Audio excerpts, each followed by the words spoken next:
Friends, मैं अभी भी हॉस्पिटल में हूँ। सॉरी आपको इतना वेट करवाने के लिए। चैप्टर 92। Video viral. बटा निया की सच्चाई सबके सामने। निया का गला सूखने लगा था। उसे केक का स्वाद अचानक फीका लगने लगा था। उसने घबराकर इधर-उधर देखा लेकिन कहीं से भी उसे वो राहत नहीं मिली जिसकी उसे उम्मीद थी। इस वक्त उसका दिल इतनी जोरों से धड़क रहा था जैसे तूफान आने से पहले आगाह कर रही हो। अविष्का ने वहीं से अपना ग्लास उठाया और धीमे कदमों से निया की तरफ बढ़ने लगी। उसके हर कदम में ठहराव था, हर नज़र में जहर। वो निया के पास आई और हल्की सी आवाज में बोली, happy birthday my lovely sister. उसकी इस आवाज में ठंडक नहीं बल्कि सर्दी जैसी कमकपाहट महसूस करवा देने वाली थी। निया की मुस्कान जम गई। वो हड़बड़ाकर अविष्का की तरफ देखने लगी। अविष्का ने उसकी आंखों में देखते हुए आगे कहा, तू सोच भी नहीं सकती कि आज का दिन तेरे लिए गिफ्ट्स और विशेष नहीं, तेरे बर्बादी का इनविटेशन लेकर आया है। केक के बाद जो सरप्राइज आएगा वो शायद तुम कभी भूल नहीं पाओगी। इतना कहकर वो निया के कंधे पर हल्का सा हाथ मारते हुए वहां से निकल गई। उसकी बात सुनकर निया ठगी सी खड़ी रह गई। उसे समझ नहीं आ रहा था कि ये धमकी थी, मजाक था या सच में कोई बड़ी प्लानिंग चल रही है। इधर अभिजीत और सुबीता जी चुपचाप अविष्का और निया को देख रहे थे। उन्हें समझ नहीं आ रहा था कि अविष्का ने निया के कान में क्या कहा है। अविष्का ने अपना फोन निकाला और उसमें कुछ करने लगी। तभी अचानक पूरे हॉल की लाइट चली गई जिससे हॉल में गहरा अंधेरा पसर गया। पूरी सिंघानिया फैमिली हैरानी से चारों तरफ देख रही थी। दादी धीरे से बोली, ये लाइट को क्या हो गया? ये कैसे चली गई? उन्होंने इतना ही कहा था तभी सामने की वॉल पर एक प्रोजेक्टर ऑन हुआ जिससे सबकी नजरें उस तरफ चली गई। यक्षित के साथ पूरी सिंघानिया फैमिली की नजरें प्रोजेक्टर पर टिकी हुई थी। निया की नजरें जैसे ही स्क्रीन पर पड़ी उसकी सांसें फूलने लगी और चेहरा डर की वजह से एकदम पीला पड़ गया। उसके पैर बर्फ की तरह अपनी जगह जम गए। सामने स्क्रीन पर एक वीडियो चल रहा था जो 8 साल पहले का था। उस वीडियो में अंश पुल की रेलिंग के पास खड़ा मासूमियत से निया को देख रहा था जो उसके सामने घुटनों के बल बैठी हुई थी। अंश 6 साल का था। उसकी मासूमियत से भरी आंखें बेहद प्यारी थी और चेहरे पर क्यूटनेस भर भर कर दिख रही थी। उसके कपड़े गिले थे और आसपास फर्श पर पानी फैला हुआ था, जिसे देखकर लग रहा था कि शायद वो पानी से खेल रहा था। पास में पानी का पाइप पड़ा था जिससे माली छोटे पौधों में पानी देता था, लेकिन इस वक्त वहां उन दोनों के अलावा कोई नहीं था। तभी निया खड़ी हुई और इसी चक्कर में उसका पैर हल्का सा फिसल गया। उसके कदम लड़खड़ाते हुए पीछे हो गए और उसने गिरने के डर से जल्दी से रेलिंग को पकड़ना चाहा, लेकिन उसका हाथ अचानक से अंश को जा लगा। उसका हाथ बहुत जोर से लगा था जिससे अंश को पीछे की तरफ धक्का लगा और वो संभल नहीं पाया और सीधा रेलिंग से नीचे पुल में जा गिरा। छपाक की आवाज के साथ अंश पानी में गिर गया। वो पानी में बुरी तरह छटपटाने लगा क्योंकि उस 6 साल के बच्चे को स्विमिंग नहीं आती थी।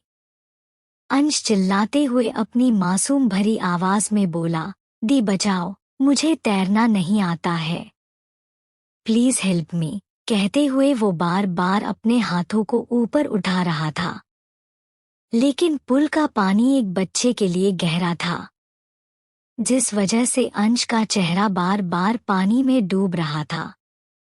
पानी में डूबने के कारण उसे ढंग से सांस नहीं लिया जा रहा था और अचानक ही वो सांस लेना भूल गया।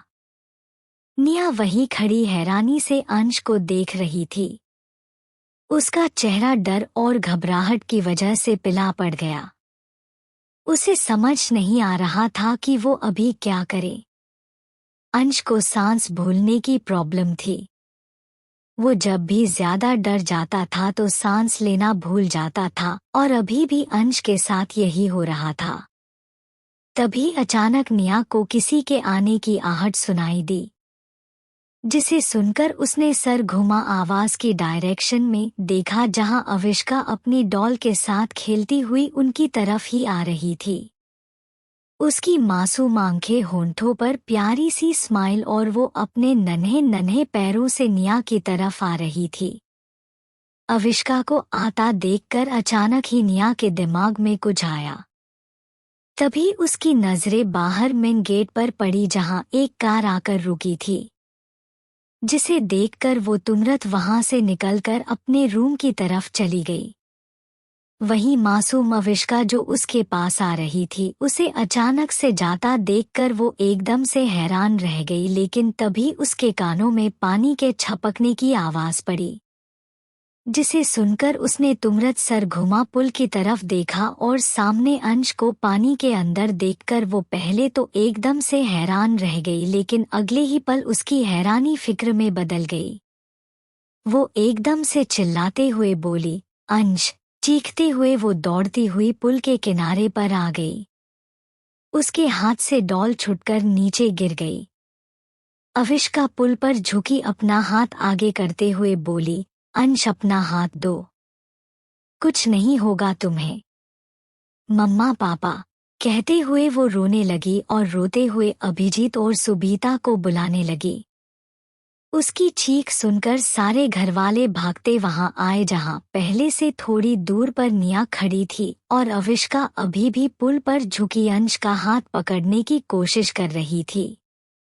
वहीं अंश की आंखें अब तक बंद हो चुकी थी और उसका शरीर तैरते हुए पानी पर आ गया था। तभी वीडियो बंद हो गया और सारी लाइट्स वापस आ गई। आज के लिए बस इतना ही, मिलते हैं नेक्स्ट पार्ट में। चैप्टर 93। अविष्का के कड़वे शब्द बटा शर्मिंदगी। निया ने कुछ पल सोचकर खुद के डर को कंट्रोल करते हुए कहा, क्योंकि डैड उस वक्त मैं बहुत ज्यादा डर गई थी। मुझे लगा कि कहीं अविष्का मुझे भी पुल में धक्का ना दे। वो उस वक्त बहुत खतरनाक लग रही थी। इस वजह से मेरी हिम्मत नहीं हुई कि मैं अंश को पुल से बाहर निकाल लूं। उसने इतना ही कहा था तभी दादी गुस्से से निया के पास आई और उसकी बाजू को पकड़ उसे अपनी तरफ घुमा खींच के एक थप्पड़ उसके गाल पर जड़ दिया। चटाक की आवाज के साथ निया की हल्की सी चीख पूरे हॉल में गूंज गई। उसका चेहरा एक तरफ झुक गया और उसने अपने गाल पर हाथ रख लिया। दादी उसके सामने खड़ी गुस्से से गहरी गहरी सांसें ले रही थी। उन्होंने निया की बाजू को कस के पकड़ते हुए तेज आवाज में कहा, बस कर, और कितना नीचे गिरेगी। तेरे बोलने से सच झूठ नहीं हो जाएगा और तेरा झूठ सच में नहीं बदल जाएगा। तुम्हें जरा सी भी शर्म नहीं आई हम सबसे इतना बड़ा झूठ बोलते हुए। अविष्का के लिए तुम्हारा दिल एक बार भी नहीं कांपा। कहते हुए उनकी आंखों से आंसू बहने लगे। इस वक्त उन्हें सच में अविष्का के लिए बुरा लग रहा था और साथ में खुद पर भी गुस्सा आ रहा था कि क्यों उस वक्त उन्होंने अविष्का की बात नहीं सुनी थी, क्यों उसकी बात पर यकीन नहीं किया था। अविष्का जो चुपचाप अपने सामने चल रहे तमाशे को देख रही थी, वो आगे आकर बोरियत भरे लहजे में बोली, ओ प्लीज मिसेस सिंघानिया, अपना ये मेलोड्रामा बंद कीजिए। आपको क्या लगता है आपकी ये बातें सुनकर मुझे रति भर भी फर्क पड़ेगा? ना ही निया कभी मेरी बहन थी और नहीं आप सब मेरी फैमिली जो मेरे साथ गलत होता देखकर आपका दिल कांपता। उस वक्त मैंने आप सबसे चीख चीख कर कहा था कि मैंने कुछ गलत नहीं किया, लेकिन आप सबने एक भी नहीं सुनी और मुझे पुलिस स्टेशन भेज दिया। और जब इतना कुछ भी करके भी आपका मन नहीं भरा तो उस इंस्पेक्टर को पैसे देकर मुझे टॉर्चर करने को कहा। और अभी ऐसे रिएक्ट कर रहे हो जैसे आप सबको पता नहीं क्या पता चल गया है। आप सबने अपनी प्यारी निया को बड़े प्यार से पाला है और मुझे ये भी पता है कि कुछ दिनों के बाद आप सबका ये पछतावा, रिग्रेट सब कुछ नॉर्मल हो जाएगा क्योंकि निया इस खानदान की बेटी है और मैं कुछ भी नहीं। कहते हुए उसकी बात बहुत चुभने वाली थी जो सबके दिल में चुभ रही थी। उसकी बातें सुनकर अभिजीत को अपने किए पर पछतावा हो रहा था। सुबीता जी रो रही थी लेकिन वो असहाय थी। सुबीता जी ने निया की तरफ देखकर पूछा, निया आपने क्यों सबसे झूठ कहा कि अंश को अविष्का ने धक्का दिया था? उनका सवाल सुनकर निया पहले तो सकपका गई लेकिन फिर उनकी तरफ देखकर रुंधे गले से बोली, मॉम मैंने बताया ना आपको कि मैंने आप सबसे कोई झूठ नहीं कहा है। उस वक्त अविष्का ने ही अंश को धक्का दिया था और मैं वो सब देखकर बहुत डर चुकी थी इसलिए मेरी हिम्मत नहीं हुई कि मैं अंश को बचा लूं। बोलकर वो रोने का नाटक करने लगी। इस वक्त उसे बहुत ज्यादा डर लग रहा था। अगर उसे पुलिस स्टेशन भेज दिया तो उसके कैरियर के साथ उसे जेल में चक्की पीसनी पड़ेगी। वहां का टॉर्चर बर्दाश्त करना पड़ेगा। ये सोच सोचकर ही उसकी आंखों से अपने आप आंसू बह रहे थे। यक्षित बोरियत से सब कुछ देख रहा था। उसने एक गहरी सांस भरी और अविष्का के पास आकर उसका हाथ पकड़ते हुए बोला, अविष्का चलो। बहुत तमाशा हो गया है और वैसे भी ये फैमिली तुम्हें डिजर्व नहीं करती है। उनके लिए ये ड्रामेबाज निया ही ठीक है। बोलकर उसने एक नज़र सबकी तरफ देखा और फिर अविष्का को अपने साथ बाहर ले जाने लगा। वही यक्षित के मुंह से खुद के लिए ड्रामेबाज सुनकर निया का चेहरा शर्म से लाल हो गया। आज उसकी इज्जत की यक्षित के सामने धज्जियां उड़ गई थी और अब वो क्या मुंह लेकर उसके सामने जाएगी। उसके दिमाग में अचानक से ये ख्याल चलने लगा था। अविष्का को जाता देखकर दादी उन्हें रोकते हुए बोली, रुको। जिसे सुनकर ना चाहते हुए भी अविष्का और यक्षित के कदम रुक गए। अविष्का को अब इन सबसे इरिटेशन होने लगी थी। वो गुस्से से दादी की तरफ पलटी और उन्हें घूरते हुए बोली, अब क्या है? किसकी मौत आई है जो रोक रही है?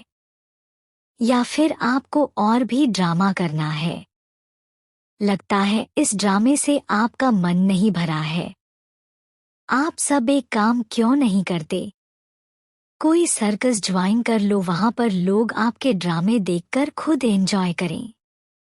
या फिर आप अपनी प्यारी पोती निया रो रही है और इसकी जिम्मेदार भी मैं हूँ और आप चाहते हैं इसकी खातिरदारी भी मैं करूं।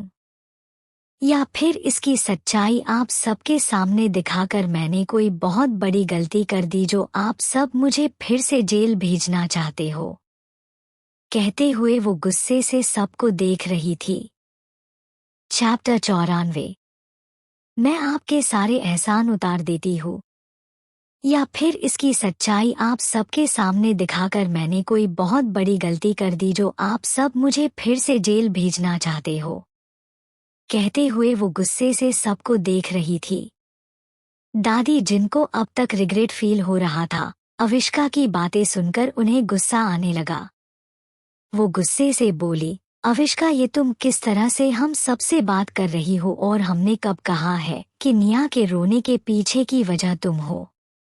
भूलो मत हम सब तुम्हारी फैमिली है, जिन्होंने तुम्हें 8 साल तक पाला था, तुम्हारा एक खर्चा उठाया था और तुम्हारी हर इच्छा को पूरा भी किया था। गलतियां इंसान से ही होती है।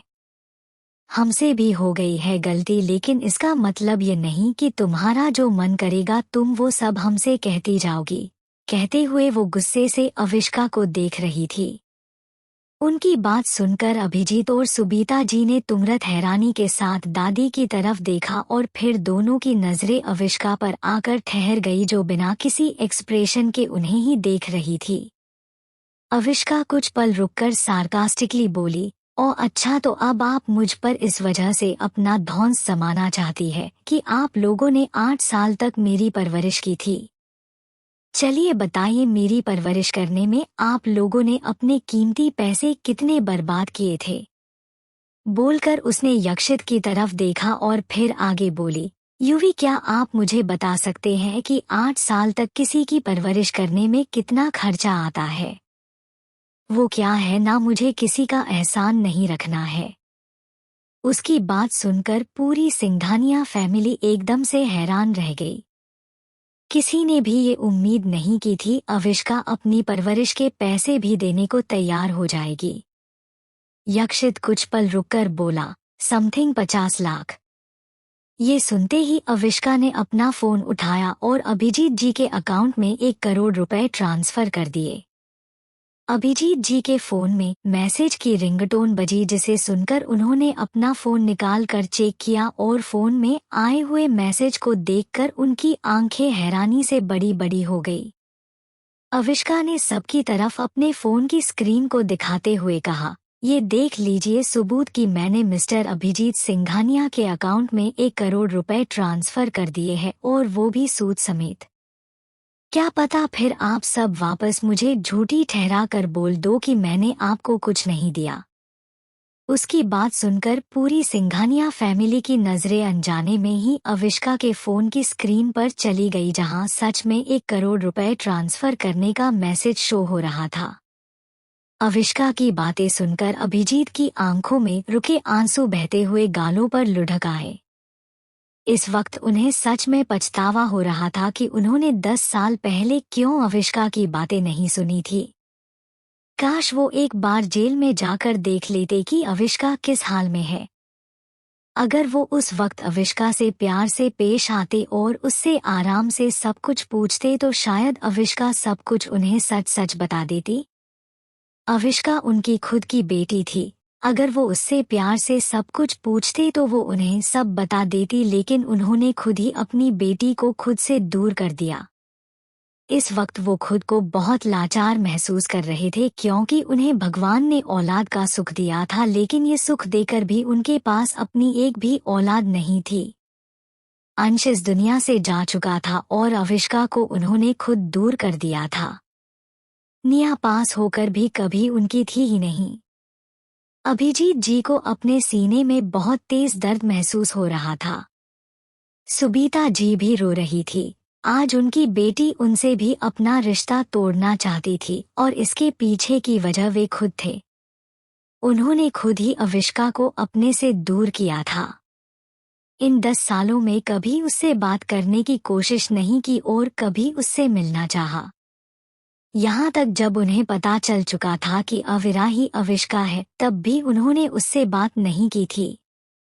अभिजीत जी अपने आंसुओं को पोंछते हुए दर्द और निराशा से बोले, अविष्का बेटा, यहाँ कोई भी ऐसा नहीं सोचता है। तुम्हारी परवरिश करना हमारा फर्ज था, न कि हमने कोई एहसान किया था। हर माँ बाप अपने बेटे बेटी को खुद से भी ज्यादा चाहते हैं, और उसकी परवरिश करते वक्त कभी ये नहीं सोचते कि उनके कितने पैसे खर्च हो रहे हैं। हर माँ बाप अपने बच्चों की हर इच्छा को पूरा करना चाहता है, और उनकी इच्छा पूरी करना कोई एहसास नहीं होता है। आज के लिए बस इतना ही, मिलते हैं नेक्स्ट पार्ट में। चैप्टर 95। अभिजीत जी ने कुछ पल रुककर आगे कहा, जानता हूँ गलती हो गई हमसे। गलती ही नहीं, बहुत बड़ा गुनाह हो गया, लेकिन बेटा उस वक्त हालत ही कुछ ऐसे थे कि तुम्हारा चीखना भी हमें नहीं सुना। उन्होंने इतना ही कहा था, तभी अविष्का अपना हाथ दिखा उन्हें रोकते हुए मजाकिया लहजे में बोली, आपको कुछ भी एक्सप्लेन करने की जरूरत नहीं है मिस्टर सिंघानिया। एक्सप्लेन वहाँ किया जाता है जहाँ उसकी जरूरत हो। आप अपना ये झूठा दिखावा, ये घड़ियाली आंसू कहीं और जाकर बहाइए, क्योंकि मैं कोई दूध पीती बच्ची नहीं हूँ जो इतना कुछ होने के बाद भी आपकी इन झूठी बातों में आ जाऊंगी। ये आंसू बहाकर आप क्या साबित करना चाहते हैं कि आपको सच में रिग्रेट हो रहा है? और चलो मान भी लूं कि अभी आपको पछतावा हो रहा है और आप सच में मुझसे माफी मांगना चाहते हैं, लेकिन क्या आपके माफी मांगने से सब कुछ ठीक हो जाएगा? क्या मेरा बचपन वापस लौट आएगा? वो जख्म, दर्द, तकलीफ सब कुछ मिट जाएंगे? अगर आप मेरा बचपन मुझे लौटे दे और मेरे हर दर्द तकलीफ को मिटाकर उन पुरानी यादों को मेरे दिमाग से निकाल दे तो मैं भी आप सबको माफ कर दूंगी। खैर छोड़िए, मुझे ना आप जैसे बाप चाहिए जो अपनी बड़ी बेटी की बातों में आकर छोटी बेटी की जिंदगी को बर्बाद कर दे, और नहीं मिस सुबीता जैसी माँ चाहिए जिसे अपनी खुद की बेटी की एक चीख तक नहीं सुनाई दी।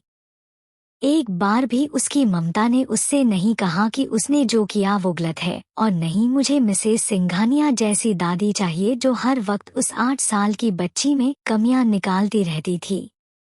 नहीं वो चाचा चाची चाहिए जो चुपचाप खड़े बस तमाशा देखते रहते हैं, और नहीं निया जैसी बहन चाहिए जो किचड़ से भी ज्यादा मिली है। कहते हुए उसने घिन भरी नजरों से निया की तरफ देखा। उसकी लास्ट लाइन सुनकर निया का खून अंदर ही अंदर खोल उठा, लेकिन अभी वो कुछ भी नहीं कह सकती थी वरना बात और भी ज्यादा बिगड़ सकती थी और पूरी फैमिली उससे पहले से ज्यादा नाराज हो जाती। उसकी बातें पूरी सिंघानिया फैमिली को चुभ रही थी। अविष्का की नफरत आज उसकी जुबान पर आ गई थी। इस वक्त अभिजीत और सुबीता जी को ऐसा लग रहा था कि वो अपना सब कुछ खो रहे हैं। वो दोनों अपनी नफरत भरी नजरों से निया को देख रहे थे, क्योंकि आज जो कुछ हो रहा था उसके पीछे की वजह वही थी। उन दोनों को नफरत से अपनी तरफ देखता देख निया का दिल जोरों से धड़कने लगा। उसे अपने हाथ से सब कुछ फिसलता हुआ सा महसूस हो रहा था। वो अंदर ही अंदर पैनिक करने लगी थी, क्योंकि बचपन से उसे सबकी अटेंशन की आदत थी। वो सबकी लाडली थी और उसके बिना कुछ बोले कि उसकी हर विश पूरी हो जाती थी। अविष्का ने एक नज़र सबकी तरफ देखा और फिर यक्षित की तरफ देखकर बोली, यूवी चलिए, अब मुझे यहाँ 1 मिनट भी नहीं रहना है। यक्षित ने अपना सर हाँ में हिला दिया और फिर वो दोनों साथ में बाहर चले गए। उन दोनों को जाता देखकर अभिजीत जी के दिल में दर्द की एक लहर सी दौड़ गई। उनकी सांसें गहरी होने लगी थी और माथे पर पसीने की बूंदें उभर आई। अनजाने में ही उनका हाथ अपने सीने पर आ गया। इतना सब कुछ वो बर्दाश्त नहीं कर पा रहे थे। इस वक्त सच में उन्हें बहुत ज्यादा पछतावा हो रहा था। उनके पास बच्चों के नाम पर कोई नहीं बचा था। अंश पहले ही उन्हें छोड़कर जा चुका था और अविष्का को उन्होंने खुद ही अपने से दूर कर दिया, और अब बस एक निया बची थी जो उनकी बेटी नहीं बल्कि अभिमान थी, लेकिन आज उनका अभिमान भी मिट्टी में मिल गया। अचानक ही अभिजीत जी घुटनों के बल नीचे गिर गए और दर्द की वजह से उनकी हल्की सी चीख निकल गई, जिसे सुनकर सबने उनकी तरफ देखा और उनकी हालत देखकर सब एकदम से हैरान रह गए। दादी, चाचा, सुबीता जी जल्दी से उनके पास आए। सुबीता जी उनके गाल को थपथपाते हुए परेशानी और घबराहट से बोली, अभिजीत जी उठिए, क्या हुआ आपको? कहते हुए उनकी आंखों से आंसू बहने लगे। अभिजीत की आंखें धीरे धीरे बंद होने लगी थी, जिसे देखकर चाचा जी चिल्लाते हुए बोले, शायद भाई साहब को हार्ट अटैक आया है, इन्हें जल्द से जल्द हॉस्पिटल लेकर जाना होगा। बोलते हुए उन्होंने जल्दी से अपना फोन निकालकर गार्ड्स को अंदर आने को कहा। चैप्टर 96। सुबीता जी ने मारा निया को थप्पड़। आधे घंटे बाद सिटी हॉस्पिटल। पूरी सिंघानिया फैमिली इमरजेंसी वार्ड के बाहर खड़ी एकटक उसके बंद दरवाजे को देख रही थी, जिसमें अभी रेड लाइट ऑन हो रखी थी। निया ने एक नज़र सबकी तरफ देखा और फिर धीरे से सुबीता जी के पास आकर उन्हें लगभग भड़काते हुए बोली, मॉम, आप चाहे मेरी बात पर बिलीव करे या ना करे, लेकिन ये जो कुछ भी हो रहा है वो सिर्फ अविष्का की वजह से हो रहा है। आज डैड को हार्ट अटैक सिर्फ उसी की वजह से आया है, और इन सब के बावजूद भी उसने अभी तक एक कॉल करके भी डैड के बारे में नहीं पूछा। कहते हुए वो घड़ियाली आंसू बहाने लगी। वहीं उसकी बात सुनकर सुबीता जी ने गुस्से से उसकी तरफ देखा। उनके अंदर भरा हुआ इतनी देर का गुस्सा फूट पड़ा और उन्होंने खींच के थप्पड़ निया के गाल पर जड़ दिया। निया का चेहरा एक झटके से दूसरी तरफ घूम गया था। थप्पड़ की आवाज पूरे कॉरिडोर में गूंज गई। सबकी नजरें उनकी ओर उठ गईं। डॉक्टर, नर्सेज और खुद सिंघानिया फैमिली के लोग भी निया और सुबीता जी की तरफ देखने लगे थे। निया ने स्तब्ध होकर सुबीता जी को देखा, जिनकी आंखों में अभी सिर्फ आंसू नहीं बल्कि लावा था। बस बहुत हो गया निया। सुबीता जी की आवाज कांप रही थी, लेकिन उसमें वर्षों की पीड़ा घुली हुई थी। तू क्या समझती है, हर बार अपनी चालों से सबको बेवकूफ बना लेगी? ये घर है, राजनीति का मैदान नहीं। ये सुनकर निया हकबका गई। उसने आगे कुछ बोलना चाहा, लेकिन शब्द उसके हलक में अटक गए। अविष्का ने क्या किया और क्या नहीं, ये हमसे बेहतर कोई नहीं जानता, सुबीता जी आगे बोली। लेकिन एक बात याद रखना, इस परिवार में जिसने सबसे ज्यादा सहा है, वो वही लड़की है।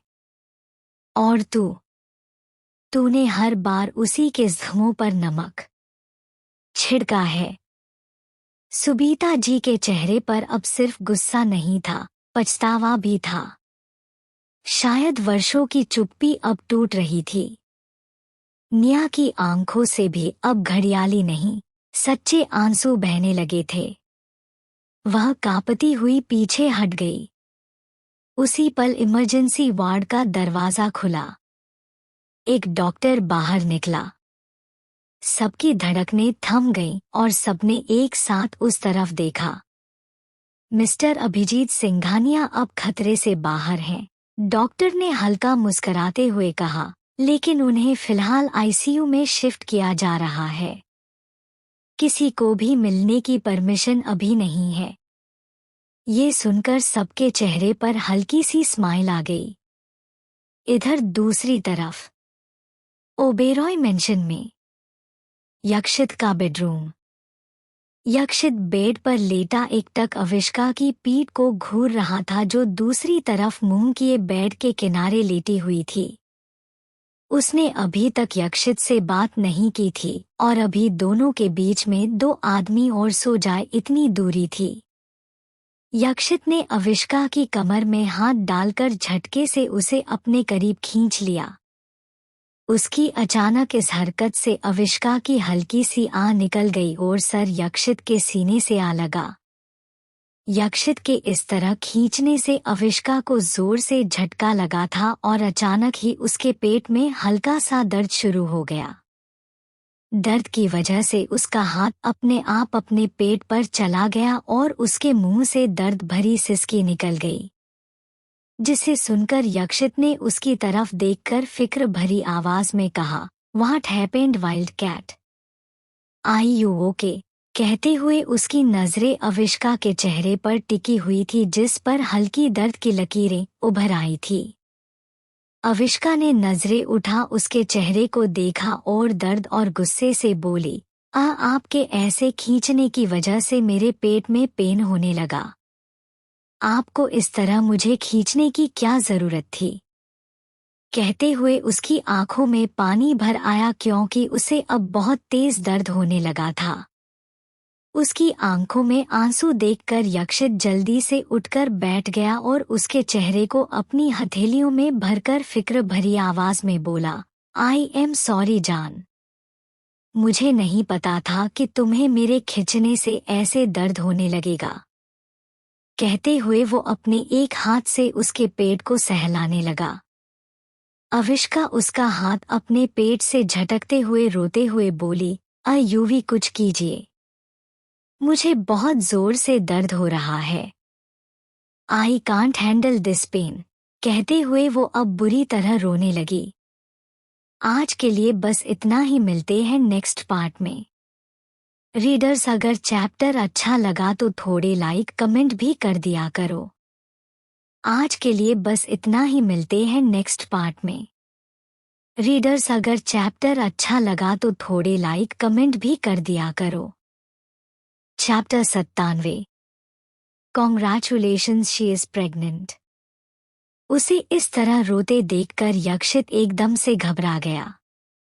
उसने जल्दी से अपनी शर्ट उठाकर पहनी और अविष्का को अपनी गोद में उठाते हुए बोला, रिलैक्स, कुछ नहीं होगा तुम्हें, हम अभी हॉस्पिटल चल रहे हैं। बोलते हुए वो अविष्का को लेकर रूम से बाहर आ गया। अविष्का ने कस के उसके शर्ट को अपनी मुट्ठियों में भर लिया और वो दर्द में सिसकते हुए रोने लगी। उसके रोने की आवाज सुनकर पूरी ओबरॉय फैमिली रूम से बाहर आ गई। आकांक्षा जी और निरंजन जी ने जैसे ही यक्षित को इस तरह जल्दबाजी में अविष्का को अपनी गोद में लिए बाहर जाते देखा तो वो एकदम से हैरान रह गए और ऐसा ही हाल सुनीता जी और राज जी का था। उन चारों के चेहरे पर घबराहट और परेशानी नजर आने लगी थी। आकांक्षा जी जल्दी से यक्षित के पीछे जाते हुए तेज आवाज में बोली, यक्षित बेटा, क्या हुआ? अविष्का इस तरह क्यों रही है? तुमने कुछ किया है क्या उसके साथ? कहते हुए वो तेज कदमों से नीचे आ गई और उनके साथ ही बाकी सब भी। यक्षित अविष्का को अपनी गोद में लिए हुए बाहर जाते हुए बोला, मैंने कुछ नहीं किया है मॉम। अविष्का को अचानक से स्टमक पेन होने लगा है, इसलिए मैं इसे हॉस्पिटल लेकर जा रहा हूँ। आप सब फिक्र मत कीजिए, मैं हॉस्पिटल पहुंचकर आपको कॉल करता हूँ। बोलते हुए वो पार्किंग एरिया में आ गया और अविष्का को वैसे ही अपनी गोद में लेकर बैक सीट पर बैठते हुए ड्राइवर से सर्द लहजे में बोला, 10 मिनट है तुम्हारे पास हॉस्पिटल पहुंचने के लिए। अगर इससे 1 मिनट भी ऊपर गया तो तुम्हारी जिंदगी 1 सेकंड के लिए भी नहीं बचेगी। उसकी धमकी सुनकर ड्राइवर एकदम से कांप गया। उसने तुरंत कार स्टार्ट कर दी और फुल स्पीड में चलाते हुए वहां से निकल गए। वही ओबरॉय फैमिली में इतना पेशेंस नहीं था कि वो घर पर बैठकर यक्षित के कॉल का इंतजार कर सके, इसलिए सब अपनी कार में बैठकर हड़बड़ाहट के साथ यक्षित की कार के पीछे निकल गए। लगभग 1 घंटे बाद पूरी ओबेरॉय फैमिली सिटी हॉस्पिटल में एक वार्ड के बाहर खड़ी परेशानी से वार्ड के बंद डोर को देख रही थी। ये वही हॉस्पिटल था जहां पर अभिजीत जी एडमिट थे और अभी सिंघानिया फैमिली भी यही थी, लेकिन वो हॉस्पिटल के दूसरे हिस्से में थे, इसलिए किसी ने भी ओबेरॉय फैमिली को यहाँ नहीं देखा था। वार्ड के अंदर गायनेकोलॉजिस्ट अविष्का को चेक कर रही थी। यक्षित वॉल से पीठ टिकाए बिना किसी एक्सप्रेशन के खड़ा एकटक वार्ड के डोर को देख रहा था। उसके पूरे बाल माथे पर बिखरे हुए थे और शर्ट के ऊपर के 2 बटन खुले थे, जिस वजह से उसकी मस्कुलर चेस्ट झांकते हुए नजर आ रही थी। उसका दिल डर की वजह से तेजी से धड़क रहा था। वो अविष्का को बिल्कुल भी दर्द में नहीं देख सकता था और आज उसकी वजह से उसकी वाइल्ड कैट दर्द में थी। अभी वो अंदर ही अंदर खुद को कोस रहा था। अगर वो अविष्का को ऐसे नहीं खींचता तो शायद उसे इतना दर्द नहीं होता। कुछ देर बाद वार्ड का डोर ओपन हुआ और एक फीमेल डॉक्टर मुंह पर मास्क और वाइट ओवरकोट पहने बाहर निकली। उसकी एज लगभग 50 ईयर्स होगी। यक्षित जल्दी से डॉक्टर के पास आया और उन्हें घूरते हुए बोला, डॉक्टर, मेरी बीवी कैसी है अब? उसका पेन कम हुआ या नहीं? वो ठीक तो है ना? आप कुछ बोल क्यों नहीं रही है? यक्षित बिना डॉक्टर को बोलने का मौका दिए एक के बाद एक सवाल किए जा रहा था।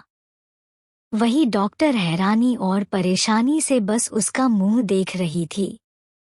डॉक्टर एकदम से बोली, she is pregnant and she is fine now. ऐसी हालत में कभी कभी ऐसे स्टमक पेन होता है, इसमें ज्यादा परेशानी वाली बात नहीं है। आपको बस अभी उनका ख्याल रखना है। कहते हुए उनके चेहरे पर हल्की सी स्माइल थी। उनकी बात सुनकर यक्षित वैसे ही उन्हें घूरते हुए बोला, मैंने आपसे ये पूछा था कि मेरी बीवी कहते कहते अचानक ही वो चुप हो गया क्योंकि उसने पहले ध्यान नहीं दिया था कि डॉक्टर ने क्या बोला है, लेकिन अभी जैसे ही उसके माइंड में डॉक्टर की बात रिवाइज हुई तो वो एकदम से हैरान रह गया। वही ऐसा ही हाल पूरी ओबेरॉय फैमिली का था। निरंजन जी कभी यक्षित का चेहरा देख रहे थे तो कभी डॉक्टर का। किसी को भी डॉक्टर की बात पर यकीन नहीं हो रहा था। यक्षित कुछ पल रुककर डॉक्टर को बुरी तरह घूरते हुए सर्द लहजे में बोला, आई यू श्योर डॉक्टर की मेरी बीवी प्रेग्नेंट है? ये सुनकर डॉक्टर ने अपना सर हाँ में हिला दिया। चैप्टर 98। अविष्का का राज जी को दादू को कहना बटा माफी।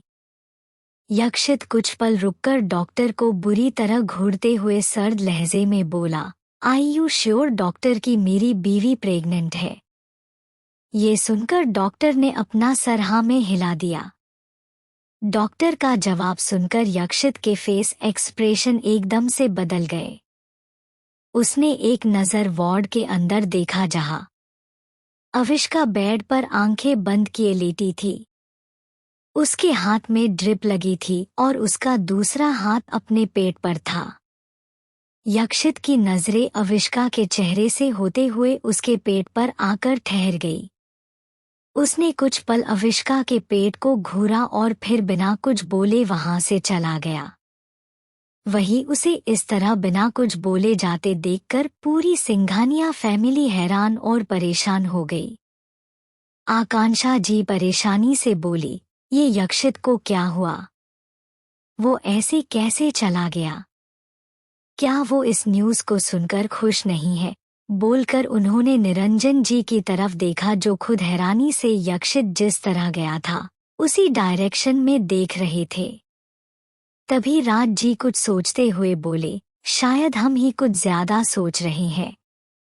हो सकता है कि यक्षित को ये न्यूज़ एक्सेप्ट करने में थोड़ा टाइम लगे। बोलकर वो एक पल के लिए चुप हो गए और फिर हिचकिचाते हुए आगे बोले, शायद उन दोनों ने अभी बेबी का प्लान नहीं किया होगा इसलिए वो थोड़ा परेशान हो गया, लेकिन वो काफी समझदार है, वो समझ जाएगा। उनकी ये बात सुनकर सबने अपना सर हाँ में हिला दिया और उसके बाद वे चारों अविष्का के वार्ड में चले गए। लगभग आधे घंटे बाद अविष्का की पलकें हल्के से फड़फड़ाने लगी, जिसे देखकर राज जी, निरंजन जी, सुनीता जी और आकांक्षा जी के चेहरे पर एक्साइटमेंट भरी स्माइल आ गई। आकांक्षा जी ने अविष्का का हाथ पकड़ते हुए मुस्कुरा कर कहा, थैंक गॉड अविष्का को होश आ गया, हमें तो बहुत टेंशन हो रही थी।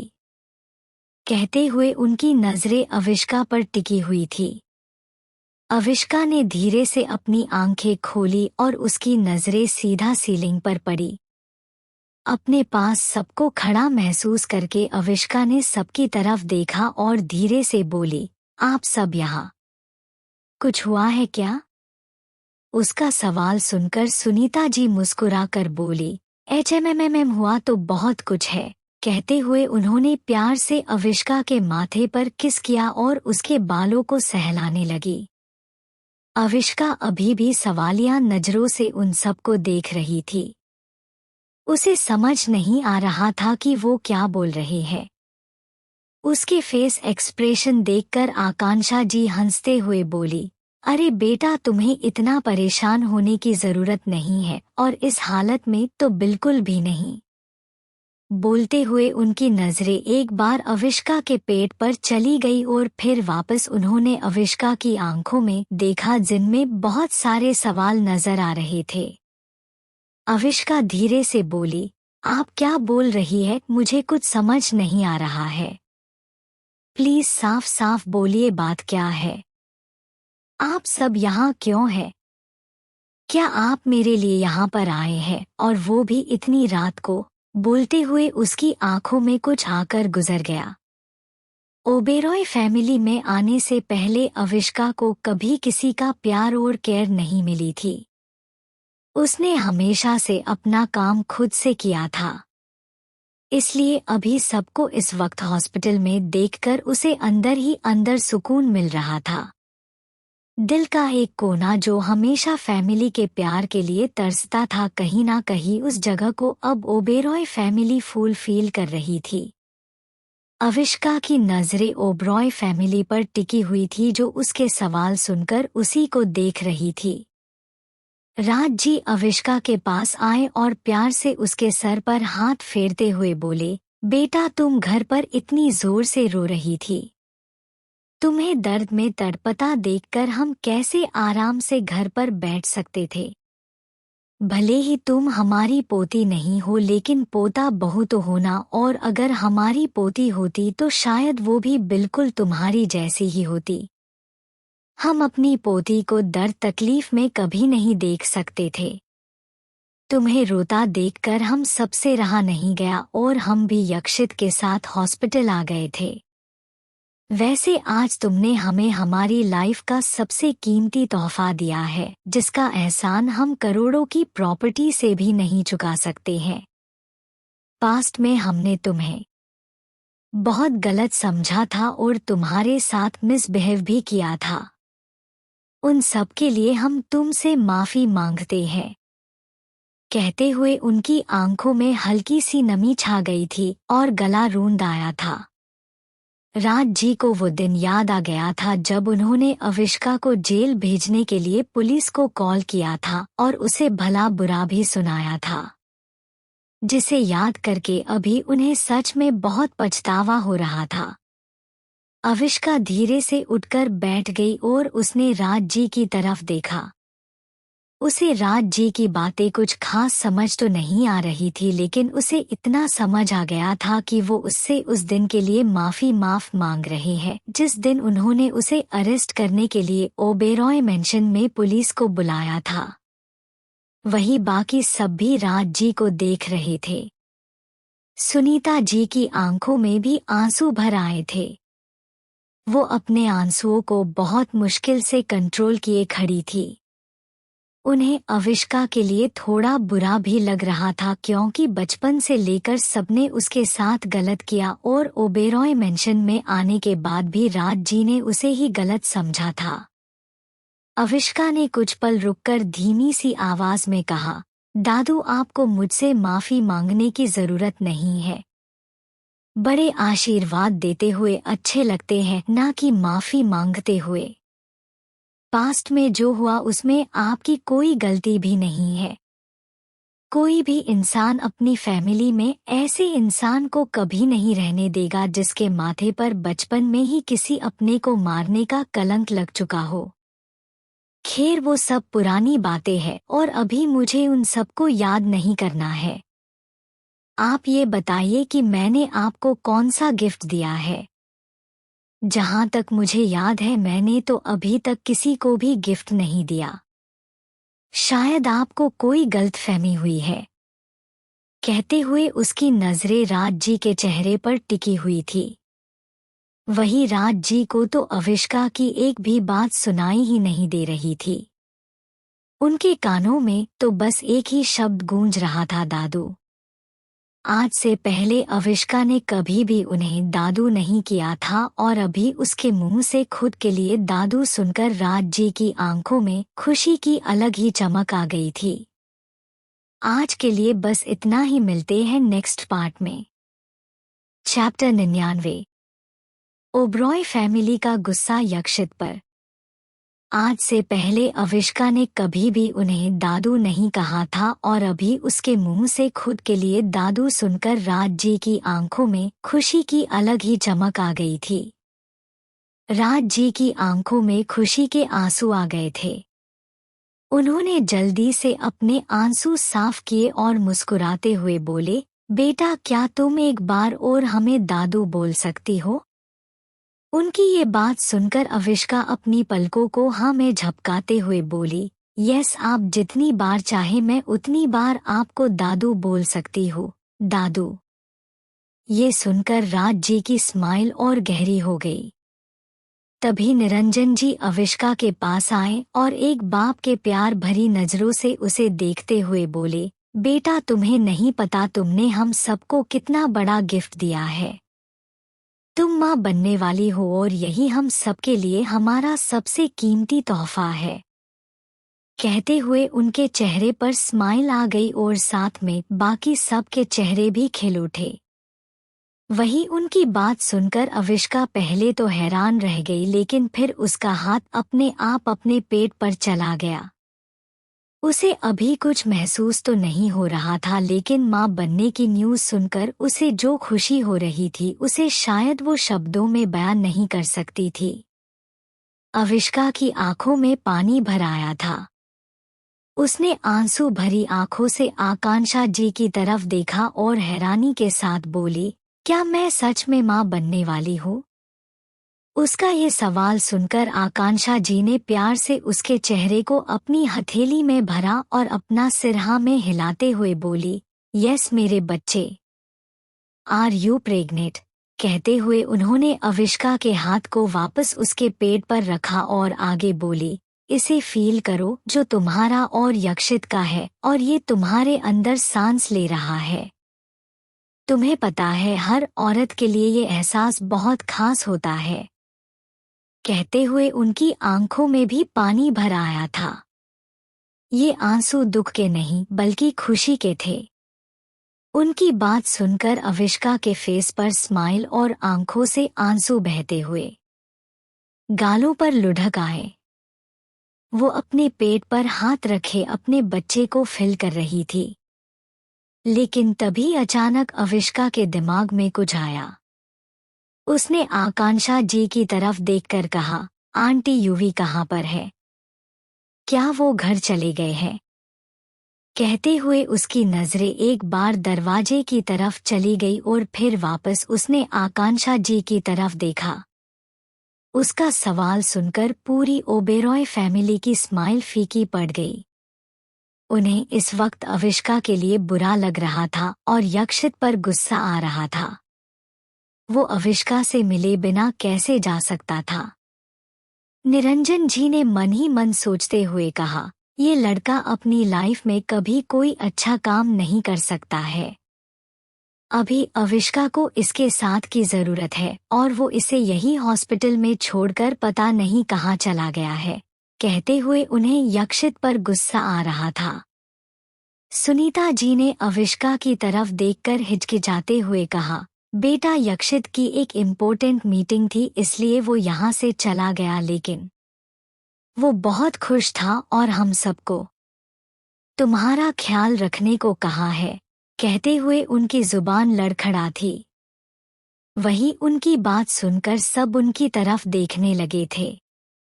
सबको अच्छे से पता था कि सुनीता जी अविष्का से सफेद झूठ बोल रही है, लेकिन इस वक्त उनका झूठ बोलना किसी को गलत नहीं लगा, क्योंकि वो इस हालत में अविष्का को हर्ट नहीं करना चाहते थे।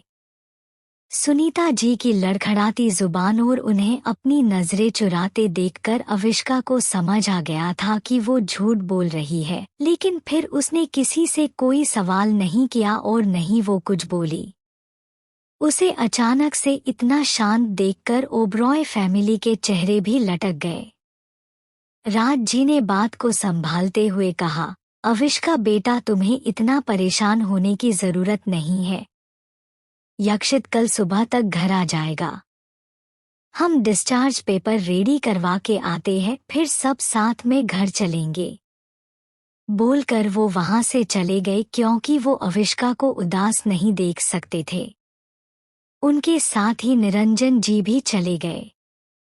सुनीता जी ने अविष्का के गाल पर अपना हाथ रखते हुए कहा, बेटा हम तुम्हारे खाने के लिए कुछ लेकर आए। ये सुनकर अविष्का ने धीरे से अपना सरनामे हिलाते हुए कहा, नहीं, मुझे अभी कुछ नहीं खाना है। मुझे थोड़ी देर अकेले रहना है। ये सुनकर आकांक्षा और सुनीता जी ने एक दूसरे के चेहरे को देखा और फिर दोनों ही बाहर चली गई, क्योंकि वो दोनों अविष्का को और ज्यादा परेशान नहीं करना चाहती थी और फिर उन्हें डर था कि अगर अविष्का ने फिर से यक्षित के बारे में पूछ लिया तो वो उसे क्या जवाब देंगी। उनके जाने के बाद अविष्का ने अपनी आंखें बंद कर ली और उसके दिमाग में शाम की बातें चलने लगी जब यक्षित ने उससे कहा था कि उसे अभी बच्चा नहीं चाहिए और अगर वो प्रेग्नेंट है तो वो बच्चे को अबॉर्ट करवा देगा। अचानक ही अविष्का की आंख से एक कतरा आंसू का बह गालों पर लुढ़क आया और उसकी पकड़ अपने पेट पर कस गई। वो धीरे से खुद से बोली, मैं अपने बच्चे को कुछ नहीं होने दूंगी। ये मेरी अकेली का नहीं, यक्षित का भी बच्चा है और मैं हम दोनों के प्यार के अंश को यक्षित को नहीं मिटाने दूंगी, फिर चाहे इसके लिए मुझे कुछ भी क्यों नहीं करना पड़े। कहते हुए उसकी आंखों में अलग ही इमोशन नजर आने लगे थे। उसके अंदर की ममता जाग उठी थी जो अपने बच्चे के लिए पूरी दुनिया से लड़ सकती है। आज के लिए बस इतना ही, मिलते हैं नेक्स्ट पार्ट में। नमस्ते रीडर्स। चैप्टर 100 यक्षित की रूडनेस। धीरे से खुद से बोली, मैं अपने बच्चे को कुछ नहीं होने दूंगी। ये मेरी अकेली का नहीं, यक्षित का भी बच्चा है और मैं हम दोनों के प्यार के अंश को यक्षित को नहीं मिटाने दूंगी, फिर चाहे इसके लिए मुझे कुछ भी क्यों नहीं करना पड़े। कहते हुए उसकी आंखों में अलग ही इमोशन नजर आने लगे थे। उसके अंदर की ममता जाग उठी थी जो अपने बच्चे के लिए पूरी दुनिया से लड़ सकती है। 1 घंटे बाद ओबेरॉय फैमिली अविष्का को लेकर ओबेरॉय मेंशन आ चुके थे। अविष्का इस वक्त अपने रूम में बेड पर अकेली बैठी कभी क्लॉक की तरफ देख रही थी तो कभी डोर की तरफ। रात का 1 बज चुका था लेकिन यक्षित अभी तक नहीं आया था। यक्षित इससे पहले कभी घर इतना लेट नहीं आया था, जिस वजह से अविष्का को अब उसकी टेंशन होने लगी थी। उसने अपना फोन उठाया और सीधा यक्षित के नंबर पर कॉल मिला दिया, लेकिन यक्षित का फोन स्विच ऑफ बता रहा था, जिस वजह से अविष्का और भी ज्यादा परेशान हो गई। वो उठकर बैठ गई और परेशानी से बोली, ये युवी अभी तक घर क्यों नहीं आए हैं? पहले तो कभी इतना लेट नहीं हुआ। वो ठीक तो होंगे ना? मुझे इतनी बेचैनी क्यों हो रही है? कहते हुए उसका हाथ अपने आप अपने मंगलसूत्र पर आ गया। वो अभी खुद से बोल ही रही थी तभी बाहर पार्किंग एरिया में किसी कार के रुकने की आवाज उसके कानों में पड़ी, जिसे सुनते ही अविष्का ने एक राहत की सांस ली, क्योंकि वो इस कार की आवाज को अच्छे से पहचानती थी कि ये यक्षित की कार है। अविष्का यक्षित को देखने के लिए जल्दी से बालकनी में आई और झांकते हुए पार्किंग एरिया में देखा, जहां यक्षित कार की बैक शीट के पास खड़ा था और उसमें से एक खूबसूरत सी लड़की बाहर निकल रही थी। अंधेरा होने की वजह से अविष्का को कुछ क्लियर नजर नहीं आ रहा था, लेकिन उसे इतना समझ आ गया था कि यक्षित के साथ कोई लड़की है, जिसे देखकर अविष्का की स्माइल हल्की सी फीकी पड़ गई। यक्षित और वो लड़की साथ में मेंशन के अंदर आए। अविष्का रूम से बाहर निकलकर सीधा लिविंग हॉल में आई और सामने से आ रहे यक्षित और उस लड़की की तरफ देखकर बोली, यक्षित आप इतनी देर तक कहाँ थे और आपका फोन भी स्विच ऑफ था? ये लड़की कौन है? अगर आप इतना लेट आने वाले थे तो कम से कम एक बार इन्फॉर्म तो कर देते। कहते हुए उसने एक नज़र उस लड़की की तरफ देखा जो खुद उसे ही देख रही थी और फिर यक्षित की तरफ देखने लगी। अविष्का के सवाल सुनकर यक्षित बिना किसी एक्सप्रेशन के बोला, मैं बिजी था, सॉरी, तुम्हें इन्फॉर्म करना भूल गया, और ये लड़की मेरी फ्रेंड जूही है जो आज ही लंदन से आई है। ये अगले 1 महीने तक यही रहने वाली है, इसलिए आराम से मिल लेना। बोलकर उसने जूही की तरफ देखा और आगे कहा, चलो मैं तुम्हें तुम्हारा रूम दिखा देता हूँ। जूही ने धीरे से अपना सर हाँ में हिलाते हुए कहा, युवी क्या ये तुम्हारी वाइफ है? उसका सवाल सुनकर यक्षित ने धीरे से अपना सर हाँ में हिला दिया। वही जूही के मुंह से यक्षित के लिए युवी सुनकर अविष्का को बिल्कुल भी अच्छा नहीं लगा और अंदर ही अंदर उसे गुस्सा आने लगा। लेकिन उसने अभी कुछ बोलना ठीक नहीं समझा। वो बिना कुछ कहे वापस रूम में आ गई। लगभग आधे घंटे बाद यक्षित रूम में आया। उसकी नजरें सीधा अविष्का पर पड़ी जो बेड पर बैठी अपना फोन स्क्रॉल कर रही थी। यक्षित के कदमों की आहट सुनकर अविष्का ने नजरें उठा उसकी तरफ देखा। यक्षित अपने शर्ट के बटन खोलते हुए बोला, तुम अभी तक सोई क्यों नहीं? 2 बज चुके हैं। सो जाओ, बोलकर उसने अपनी शर्ट निकालकर सोफे पर फेंक दी और अविष्का के हाथ से उसका फोन लेकर नाइट स्टैंड पर रख दिया। यक्षित अविष्का के बगल में बेड पर लेट गया। तभी अविष्का उसकी तरफ देखकर बोली, एक रूम दिखाने में आधा घंटा लगता है क्या? इतनी देर क्या कर रहे थे अपनी उस फ्रेंड के रूम में? कहते हुए उसके चेहरे पर एक भी एक्सप्रेशन नहीं थे। वही उसके सवाल सुनकर यक्षित ने उसकी तरफ देखा और सर्द आवाज में बोला, what you mean? You are questioning my character. कहते हुए उसके चेहरे पर गुस्सा उभर आया था। उसकी बात सुनकर अविष्का भी गुस्से से बोली, मैंने कब आप पर सवाल खड़े किए? मैंने तो सिर्फ इतना पूछा था कि आप इतनी देर तक अपनी उस दोस्त के रूम। तभी यक्षित बीच में बोला, जूही नाम है उसका। It would be better if you call her by her name.